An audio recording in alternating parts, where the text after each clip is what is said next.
Iran supreme leader Khamenei మృతి చెందారు. America Israel దాడుల్లో చనిపోయినట్లు ఇరాన్ మీడియా నిర్ధారించింది.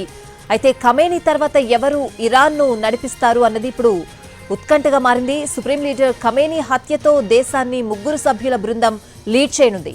ఇరాన్ అధ్యక్షుడు, న్యాయ వ్యవస్థ అధిపతి, గార్డియన్ కౌన్సిల్లోని మతాధికారి నేతృత్వంలోని కౌన్సిల్ పాలించనుంది. ప్రస్తుతం 86 ఏళ్ల వయసున్న అయతుల్లా అల్ ఖమేనీ 1989లో ఖొమేనీ మరణం తర్వాత ఇరాన్ సుప్రీం లీడర్గా బాధ్యతలు చేపట్టారు. అలీ ఖమేనీ 1939 ఏప్రిల్ 19న ఇరాన్లోని మషద్లో జన్మించారు. ఆయన తండ్రి సయ్యద్ జవాద్ ఖమేనీ ఒక గొప్ప ఇస్లామిక్ పండితుడు.